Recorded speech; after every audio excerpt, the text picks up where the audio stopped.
The way down approach. What does God have to do with this anyway? With God's help, you can learn to stop in the middle of a meal and have no desire to eat the second half if your stomach is satisfied. God did not put chocolate or lasagna or real blue cheese dressing on earth to torture us, but rather for our enjoyment. However, He wants us to learn to rise above the magnetic pull of the refrigerator so that food does not consume our lives. The problem and the solution. We have been created with two empty, needing to be fed holes in our body.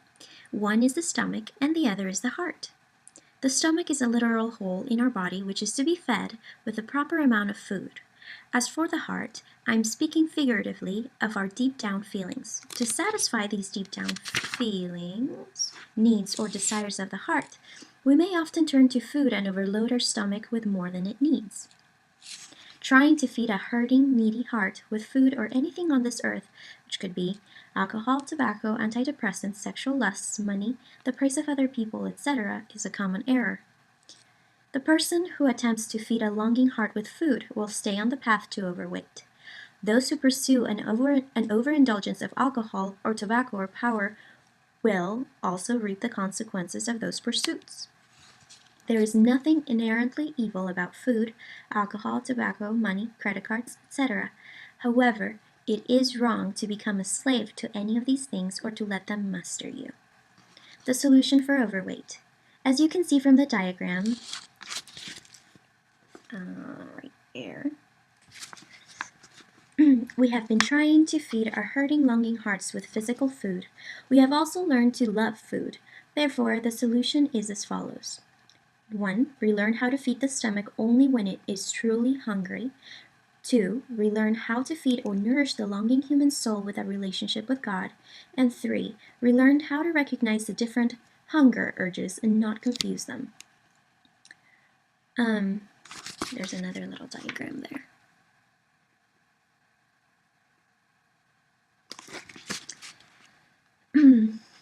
There's a little caption under that picture saying, our heart and needs are fed by looking for and finding that God is our financer, comforter, mechanic, lawyer, physician, counselor, friend, husband, defender, trusting leader, and father.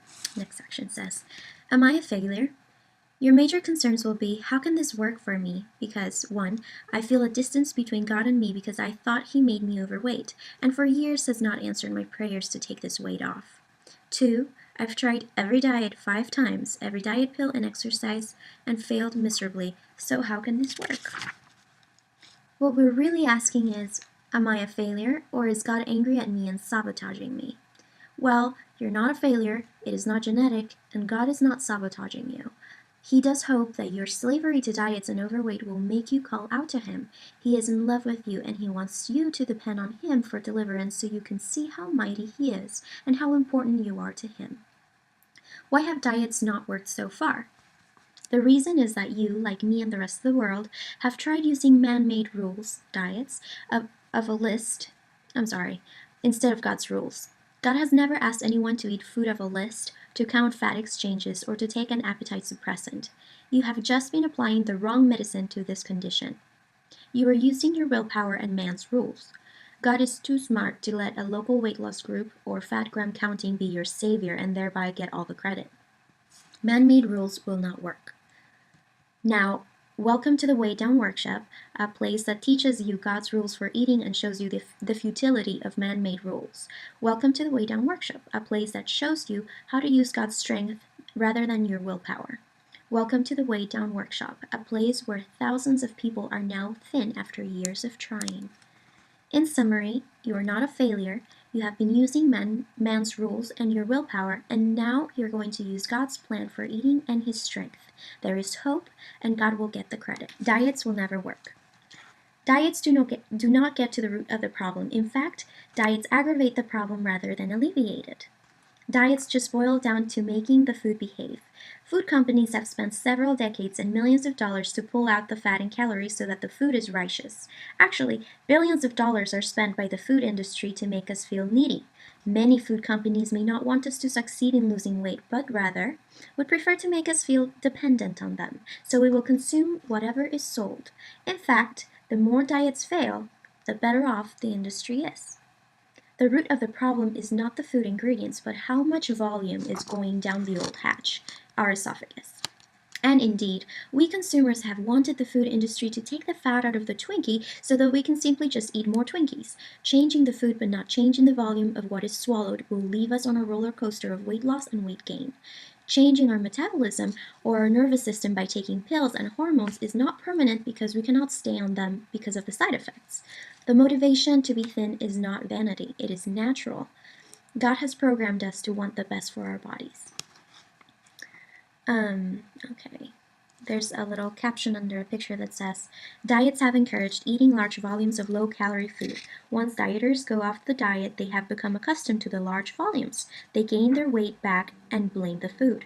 We must rethink this. It is not the food, it is being accustomed to large volumes of food. We cannot continue to have the doctor suck out the fat from one part of the body with suction-assisted lipectomies while we continue to stuff our mouths. That's just liposuction, right? We must surrender the root of the problem that is so much easier to do than diets or surgery.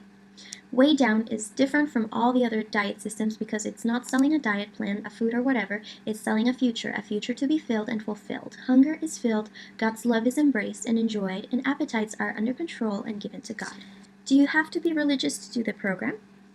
For those of you who do not feel particularly religious, do not worry. You have exactly what you need to be able to do this program. You see, each of us has a heart to worship, and we all adore something. That tells us we have the capacity to give our heart to something. The question is, can you transfer your devotion from one thing to another? The answer is yes. Giving our hearts over to something is a learned process and can be relearned. For example, some people enjoy sports, but other people seem to worship sports. Some people enjoy material things, but other people seem to worship things. Some people use money, but other people will do anything to get it. Some people use food for fuel to run the body, and some people dream about food. Some of these dreamers have been known to get up in the morning and find the bony remains of fried chicken on their chest. This old relationship with food can be transferred to a relationship with God or to a heart for God. In the past, you may have loved the feeling of planning a binge and dreaming over recipes, cookbooks, and magazines that have food plans and pictures of food. You may have looked forward to the feeling of waiting for everyone to go to bed, and they had better not get back up out of bed, so you could prepare, cook, and consume the food without the judgment of anybody. The good news is that you can relearn how to get that feeling from the Lord. When you learn to get this happy feeling from finding God, you will experience much more fulfillment. Binging out on seeking God has no yucky, guilty, depressing side effects. In other words, it is possible to let go of that old way of having fun and replace it with something so much more filling, yet with no calories. By choosing this new path, you will lose weight and never regain the weight.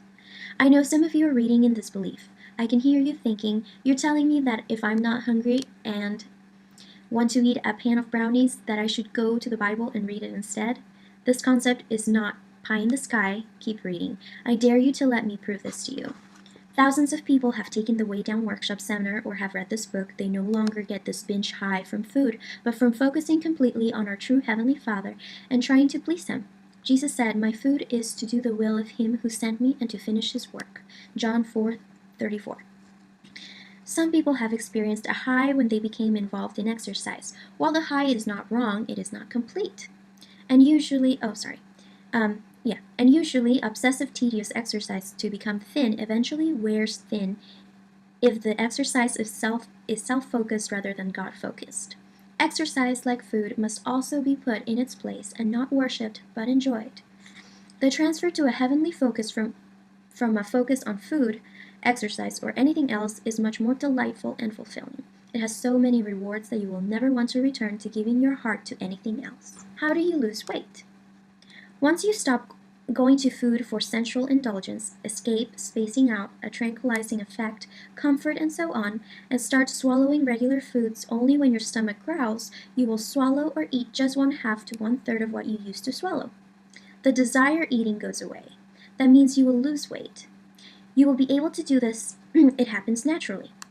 You will not have to measure the food or count the grams. Your stomach will guide you. The volume of food decreases as you focus on hunger and fullness. Thousands of ex-dieters are doing this within 24 hours of starting the Weigh Down. The typical weight loss program suggests losing weight through diet and exercise. We suggest that if you lose the passion for food, the result will be that you eat less food and therefore lose weight permanently. The typical 1950s to 1990s approach tried to fix the body or the food but did not address the passion. The Weight Down Workshop approach fixes the heart first and the body follows. We are not running against the current national medical suggestion that the fat content needs to be reduced. Rather, we just proposed another means to accomplish this goal.